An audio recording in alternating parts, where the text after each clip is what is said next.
1939 সালের এক শীতের সকাল পেরুর ছোট্ট একটি গ্রামের কৌতূহলী জনতা জড়ো হয়েছে। গ্রামটির ইতিহাসে এমন এক ঘটনা ঘটতে চলেছে যা কেউ কখনো কল্পনা করতে পারেনি। 5 বছর বয়সী লিনা মেডিনা একটি লাজুক শিশু। তার পেটের অস্বাভাবিক স্ফীতি নিয়ে চিন্তিত তার পরিবার। প্রথমে সবাই ভেবেছিল এটি কোনো অসুস্থতা না হয় টিউমার, কিন্তু যখন তাকে হাসপাতালে নিয়ে যাওয়া হয় তখন যা প্রকাশ পায় তা শুধু তার পরিবার নয়, গোটা বিশ্বের জন্য এক বিস্ময়ের ধাক্কা ছিল। লিনা অন্তঃসত্ত্বা। 5 বছরের একটি শিশুর মাতৃত্ব কিভাবে সম্ভব? চিকিৎসকরা যখন নিশ্চিত করলেন যে সে সত্যিই মা হতে চলেছে, তখন এই খবরটি দ্রুত ছড়িয়ে পড়ে। এই ঘটনা শুধু পেরুর ইতিহাসে নয়, মানব ইতিহাসের এক অবিশ্বাস্য অধ্যায় হয়ে উঠল। কিভাবে এই ঘটনা ঘটল, কে ছিল লিনার সন্তানের পিতা, কিভাবে সমাজ এই ঘটনার প্রতিক্রিয়া দেখালো।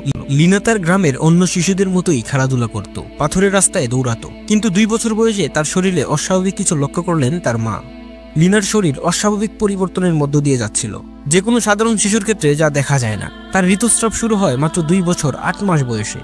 এই ঘটনা এতটাই অস্বাভাবিক ছিল যে তার পরিবারের সদস্যরা প্রথমে একে অলৌকিক বা অভিশপ্ত ঘটনা বলে মনে করছিল। গ্রামের লোকেরা বিশ্বাস করত হয়তো দেবতারা তাকে আশীর্বাদ করছে অথবা অভিশাপ দিয়েছে। পরিবার তাকে পুরোহিতের কাছে নিয়ে গেল।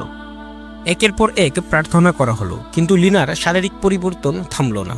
লিনার বয়স যখন 5-এর ঘরে পৌঁছালো, তার পেট অস্বাভাবিকভাবে ফোলা শুরু করলো। প্রথমে তার মা বাবা ভাবলেন এটি কোনো টিউমার। তারা আরো আতঙ্কিত হয়ে পড়লেন, কারণ এটি দিন দিন বাড়ছিল। পরিবারটি সিদ্ধান্ত নেয় লিনাকে স্থানীয় একটি হাসপাতালে নিয়ে যাওয়ার। চিকিৎসকরা পরীক্ষা করে দেখতে পান যে লিনার শরীরে প্রিকোশিয়াস পিউবার্টি নামক একটি বিরল অবস্থায় রয়েছে।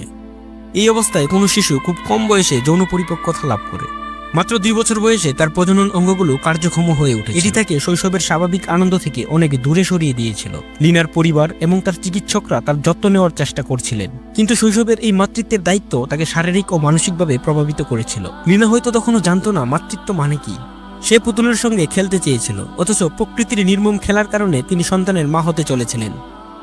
লিনা মেডিনার সন্তান সিজারিয়ান অপারেশনের মাধ্যমে ভূমিষ্ঠ হয়েছিল, কারণ তার বয়স, তার শারীরিক গঠন স্বাভাবিক প্রসবের জন্য অনুপযুক্ত ছিল।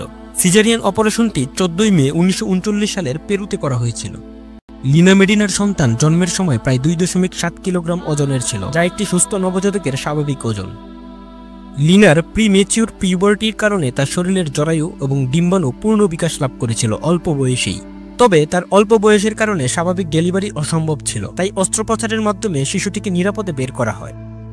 অপারেশনটি ডক্টর জেরার্ডো লোজাদা ও তার টিম পরিচালনা করেন। এটি অত্যন্ত জটিল এবং অভূতপূর্ব ঘটনা হওয়ায় চিকিৎসকরা অত্যন্ত সাবধানতার সাথে কাজটি সম্পন্ন করেছিলেন। লিনার ছেলে, যার নাম রাখা হয়েছিল জেরার্ডো, জন্মের পর সুস্থ ছিলেন এবং সাধারণ শিশুর মতোই বেড়ে উঠেছিল। জেরার্ডো তার ছোটবেলা থেকেই মনে করতেন যে লিনা তার বোন, কারণ লিনার বয়স এত কম ছিল যে পরিবার ও আশেপাশের মানুষদের কাছে এটি অস্বাভাবিক বিষয় ছিল। তাই তারা জেরার্ডোকে জানায়নি যে লিনা তার মা। জেরার্ডো যখন 10 বছর বয়সে পৌঁছান, তখন তাকে জানানো হয় যে লিনা তার আসল মা, বোন নয়। তবে তিনি বিষয়টি বুঝতে সক্ষম হয়েছিলেন।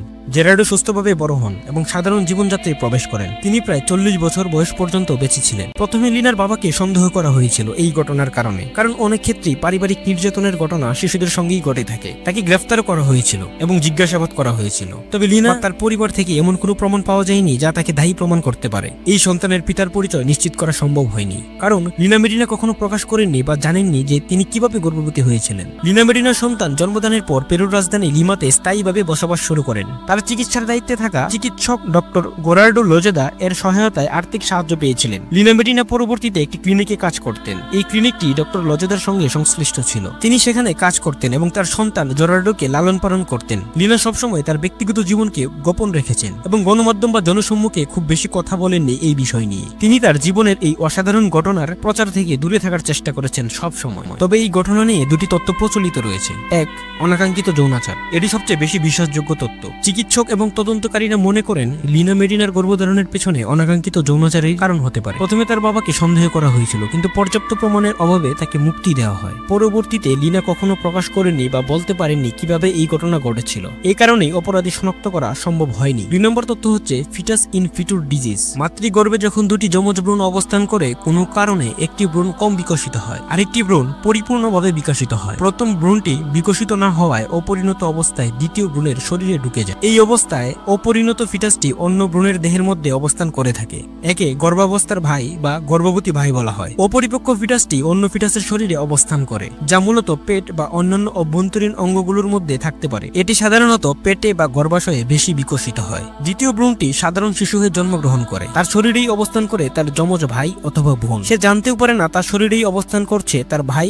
বাংলাদেশের বগুড়ায় 2011 সালে আব্দুল মালিক নামের একজন পুরুষের শিশু জন্ম দেওয়ার ঘটনাটি নিয়ে একটি সংবাদ প্রকাশিত হয়েছিল, যা একটি অত্যন্ত বিরল ঘটনা। এটি ছিল একটি অদ্ভুত অস্বাভাবিক ঘটনা, যেখানে আব্দুল মালিকের পেট থেকে একটি অপ্রত্যাশিত শিশুর জন্ম হয়। এটি ছিল ফিটাস ইন ফিটুর একটি অদ্ভুত উদাহরণ। এই ঘটনাটি একেবারে বিরল ও চিকিৎসা বিজ্ঞানে চাঞ্চল্যের সৃষ্টি করেছিল। তবে এটি একটি মানবদেহের অস্বাভাবিক ও রহস্যময় পরিস্থিতি। আব্দুল মালিকের পেটের মধ্যে যা ছিল তা মূলত একটি অপরিপক্ক ভ্রূণ, যা সম্পূর্ণভাবে বিকশিত হতে পারেনি। বিকাশের পর বাধাগ্রস্ত হয়েছিল। চিকিৎসকরা এই অস্বাভাবিক অবস্থানটি শনাক্ত করেন এবং চিকিৎসার মাধ্যমে সমাধান করেন। আপনি যদি উইকিপিডিয়া ঘাটেন, 10 বছরের নিচে সন্তান জন্ম দিয়েছে এমন অনেকেই রয়েছে যারা পৃথিবীতে সন্তান জন্ম দিয়েছে শিশু অবস্থায়। তারা হয় সুস্থ সন্তান জন্ম দিয়েছে, না হয় সন্তান জন্ম দিতে গিয়ে মারা গিয়েছে। এর সংখ্যা দিন দিন বেড়েই চলছে। এই ধরনের ঘটনা আমাদের জানায় মানব দেহের রহস্য এখনো অনেক অজানা। ছোট্ট বয়সে মাতৃত্বের অভিজ্ঞতা অর্জন করা একটি চিরন্তন প্রহেলিকা হয়ে থাকবে, যা বিজ্ঞানের এবং মানবিকতার সীমা জানতে সাহায্য করবে। আল্লাহ হাফেজ।